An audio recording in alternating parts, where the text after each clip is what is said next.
Oh yeah, I forgot to add actually an important point when I mentioned the transition of the ages from the Piscean age to the Aquarius age.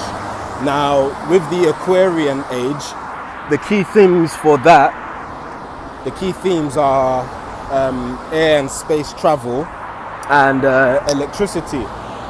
Because although Aquarius would have you thinking about water, i.e. aqua, that's not actually the case when it comes to the zodiac. It's actually got to do with air.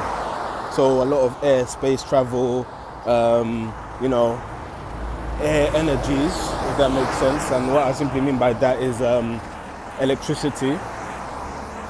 And yeah, I mean, it's quite obvious if you actually study what each of the ages stand for and what the key themes are, you'll clock quite immediately that we have transitioned, or we are in the midst of transitioning from one age, the Piscean age, to another, the Aquarian age. And for me, oh yeah, another point on the Aquarian age is that a main theme of that, you know, I said about the Piscean age is mainly to do with monotheism and the oneness of God. But the Aquarian age has actually got a lot to do with freedom and the self-expression of oneself.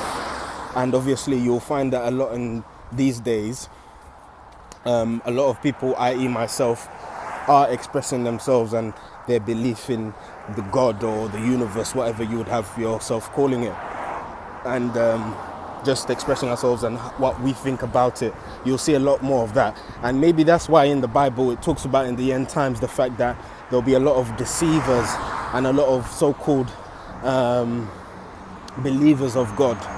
And I think if you want to play devil's advocate here, you could simply look at that as, you know, or maybe it's just dogma, i.e. religion, not wanting anyone to have that freedom of self and to have that self-expression of self, particularly concerning them and everything else around them.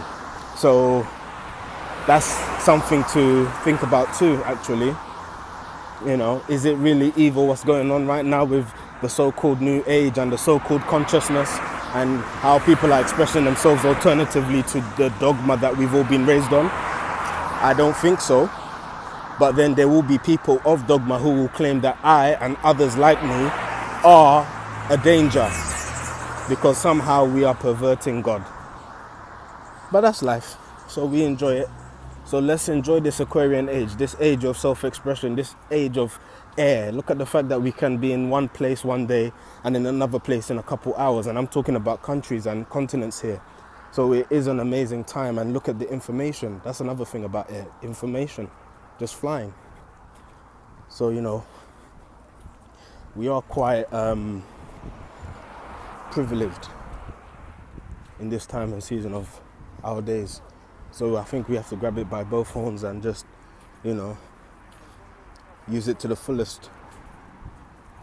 All of the information I talk about, all of the information I mull over, you can find it on the internet somewhere. You can find it anywhere. And never before, as far as contemporary history is concerned, have we experienced such a time. So use it to your full advantage. I am. And I know I could do much more too. But at least I'm starting somewhere. So hopefully I'll get better and better, and hopefully you'll get better and better too. And that's why I'm trying to connect with people so that we can all, you know, bounce off each other and expand each other's minds together. I'm using this platform, YouTube.